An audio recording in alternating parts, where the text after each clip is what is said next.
సాయి సత్యవ్రతం తృతీయ అధ్యాయము ఇప్పుడు మనం పారాయణ చేసుకుందాం. శరణాగత వత్సలుడు బాబాగారు భక్తులకు శరణాగతితో వారిని కాపాడడం బాబా యొక్క లక్షణం. సోమదేవ స్వామి శిష్యులు స్వామితో తిరిగి ఇలా పలికిరి, స్వామి, మా పుణ్యఫలం వలన గొప్ప సద్గురువు గురించి మీ ద్వారా తెలుసుకొని ఆనందించితిమి. మాకు నిజమైన గురుతత్వము అర్థమైనది. ఈ కలియుగంలో ప్రజలు ఎన్నో బోధలకు కష్ట నష్టాలకు లోనగుచుందురు కదా. అట్టి వారిని సాయినాథుడు ఎలా రక్షిస్తున్నాడో తెలుసుకోవాలని ఉంది. దీనిని వివరించవలసిందిగా ప్రార్థిస్తున్నామని వినయంతో పలికి.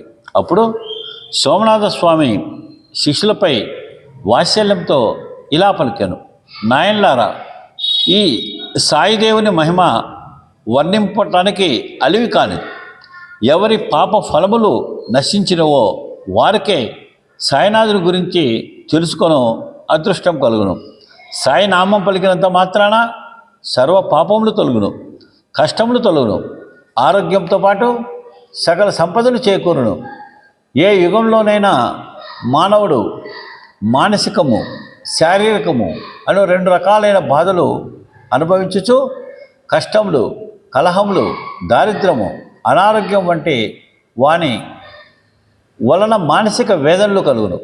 రోగము, ప్రమాదముల వంటి వాని వలన శారీరక వేదనలు కలుగును.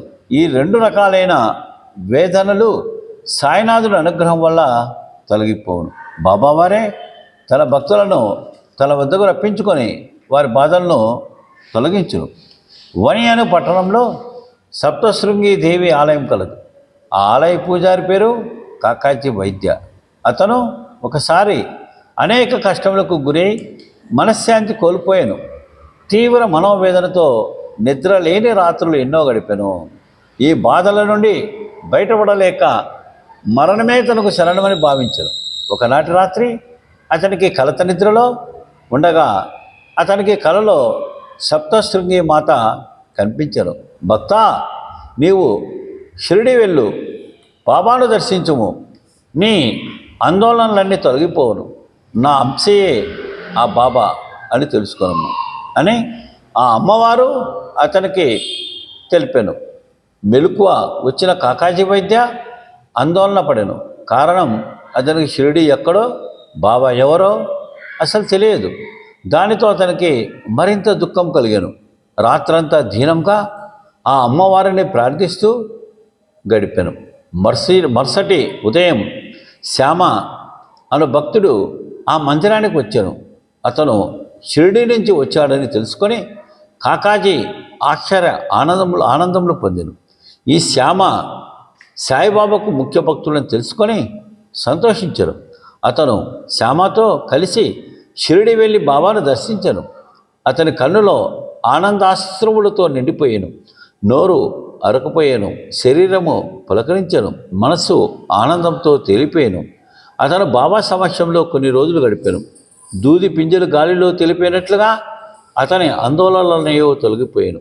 బాబా ఊది ప్రసాదములు తీసుకొని ఆనందంతో ఇల్లు చేరాను.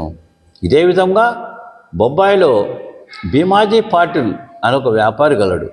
అతను మంచి పేరును సంపదను గడించను. దురదృష్టవశాత్తు అతనికి క్షయవ్యాధి సోకెను. క్రమంగా ఆ వ్యాధి పెరగడంతో అతను నీరసించి మంచం పట్టను. విపరీతమైన దగ్గు, రక్తపు వాంతులతో అతను క్షీణించిపోయాను. ఎన్ని మందులు వాడినా అతని జబ్బు తగ్గకుండాను. బంధువులందరూ అతన్ని త్వరలో మరణించునని భావించిరి. కానీ దైవ సంకల్పం వేరుగా ఉండెను. నానాసాహెబ్ చందోద్కర్ అను సాయి భక్తునికి ఈ విషయం తెలిసాను. అతను భీమాజీతో, నీవు షిరిడి సాయిబాబా వద్దకు వెళ్ళిన నీ బాధలు తొలగి ఆరోగ్యం చేకూరును అని చెప్పాను. ఆ మాటలు విన్న భీమాజీ మనసులో ఆశ చిగురించాను. అతను బాబాను వేడుకొనెను. కుటుంబ సభ్యులు అతనిని షిరిడిలోని బాబా వద్దకు తీసుకొని వచ్చిరి. భీమాజీ బాబా పాదములపై పడి దీనంగా రోధించను. బాబా అతనిని ఓదార్చను. దుష్కర్మల ఫలం వలన భీమాజీకి అనారోగ్యం కలిగాను. షిరిడి వచ్చినంతనే ఆ దుష్కర్మ ఫలము నశించదనని బాబా అతనితో తేల్చెను. బాబా అతనిని ఆశీర్వదించి ఊది ప్రసాదమును అందజేసెను. భీమాజీ కొన్ని నెలల్లోనే తిరిగి ఆరోగ్యం పొందెను.